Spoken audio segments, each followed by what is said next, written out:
चलिए अब आगे बढ़ते हैं और थोड़ा सा बात करते हैं आज के संकेतों की।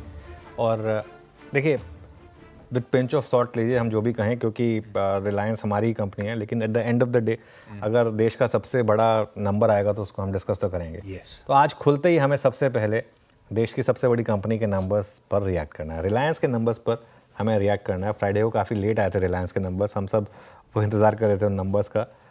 नंबर्स मुझे काफ़ी शानदार लगे। और अगेन ये सिर्फ मैं नहीं कह रहा हूँ, मैंने पूरे ब्रोकरेज नोट्स वगैरह पढ़े हैं, कुछ देर में डिटेल में भी डिस्कस करेंगे हम। और इन नंबर्स में जो सबसे अच्छी चीज़ थी वो क्या थी? वो थी रिटेल। और मैं इसलिए कह रहा हूँ उस चीज़ को क्योंकि अब देखिए, रिलायंस को हम जानते थे ट्रेडिशनली एज ऑयल कंपनी।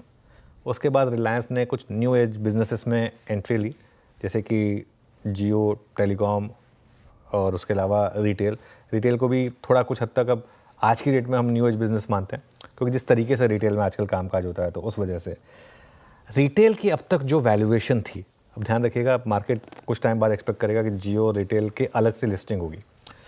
जो रिटेल के नंबर्स थे उसकी वजह से अब मुझे लग रहा है कि रिलायंस का जो सम ऑफ द पार्ट का वैल्यूएशन है ना, वो काफ़ी बढ़ेगा। क्योंकि अगर आप खाली रिलायंस रिटेल के नंबर्स देखें तो डबल डिजिट में रेवेन्यू और जो बॉटम लाइन ग्रोथ उन्होंने की है इस बेस पर, वो काबिल तारीफ़ है। तो उस वजह से मुझे लग रहा है कि यहाँ पर आज सबसे बड़ा फैक्टर मार्केट का रिलायंस हो गया। जो गिफ्ट निफ्टी आपको 120 पॉइंट ऊपर दिख रहा है, मुझे ऐसा लग रहा है उसमें बहुत बड़ा फैक्टर रिलायंस का है कि अगर रिलायंस 3-4% के गैप अप के साथ खुला मान लीजिए, तो चलिए 3-4% से ज़्यादा हो गया, 2.5%, 2 से 2.5% भी गैप अप के साथ अगर रिलायंस खुल गया मान लीजिए, तो वो अपने आप निफ्टी पर 100 पॉइंट ऐड कर देगा। तो इस वजह से शायद गिफ्ट निफ्टी आपको दिखा रहा है कि इस वजह से ये एक अपटेक आपको शायद देखने को मिले। आशीष, उसके अलावा आज बहुत इंपॉर्टेंट नंबर्स आने वाले हैं और मेरा इस अर्निंग सीजन में फोकस रहने वाला है डोमेस्टिक इकोनॉमी से जुड़े नंबर्स का। क्योंकि मैं लगातार एक बात कह रहा हूँ कि यहाँ पर अगर आपको ग्रीन शूट्स देखे तो मार्केट के लिए बहुत बड़ा पॉजिटिव होगा। आज देखिए नंबर्स क्या क्या आने वाले हैं। अल्ट्राटेक सीमेंट, देश की सबसे बड़ी सीमेंट कंपनी। टीवीएस मोटर, सबसे बड़ा आउट परफॉर्मिंग ऑटो स्टॉक और टू व्हीलर में सबसे बड़े स्टॉक्स में से एक। ओवरऑल रियल्टी, डीएलएफ को छोड़ दें तो उसके अलावा सबसे ज़्यादा बड़ी रियल एस्टेट कंपनी, सबसे ज़्यादा प्रॉफिटेबल कंपनी मुंबई है, जहाँ हम हैं वहाँ की सबसे बड़ी रियल एस्टेट कंपनी। और पीएनबी हाउसिंग, जो अब एफएनओ में भी है, हाउसिंग फाइनेंस से जुड़ी हुई एक बड़ी कंपनी है। तो उस हिसाब से आज काफ़ी बड़े नंबर्स आने हैं डोमेस्टिक कंपनीज़ के।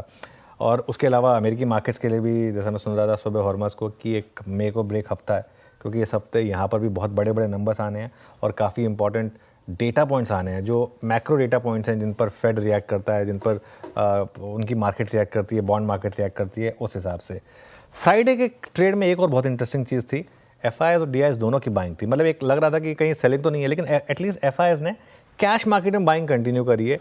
और एक चीज़ समझिए, 2 साल के बाद ऐसा हुआ है, मई 2023 के बाद ऐसा हुआ है कि पहली बार एफआईआईज ने 8 दिन तक लगातार कैश मार्केट में बाइंग की। 2023 में आखिरी बार हुआ था, मई 2023 में। हम ऑलमोस्ट मई 2025 में आ गए, मतलब 2 साल के बाद हमने इस तरीके का मूव देखा है। हाँ, एक चीज़ है, काफ़ी दिनों के बाद एफआईआईज ने शॉर्ट बनाए। फ्राइडे को काफ़ी शॉर्टिंग हुई है।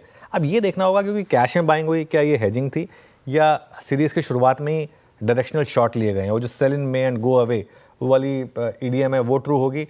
वैसे वो सिर्फ कहने के लिए है, लेकिन ज़्यादातर मई अच्छे होते हैं। वो बस वो 3-4 मई इतने ख़राब थे कि वो पूरा का पूरा, वो उसकी वजह से वो मई का वो थोड़ा सा नाम ख़राब हो गया उस वजह से। जैसे फ्राइडे 13 ज़्यादातर अच्छे होते हैं, लेकिन वो सिर्फ नाम ख़राब है उसका इस वजह से। तो खैर एनीवे, और एक आखिरी चीज़, थोड़ा सा लोगों को खुशी भी होगी इससे, ये छोटा हफ्ता है। थर्सडे को मार्केट हॉलीडे है, सिर्फ हमारी हॉलीडे, क्योंकि वो लेबर डे है, महाराष्ट्र डे भी है 1 मई को, तो उस वजह से मार्केट बंद होगा।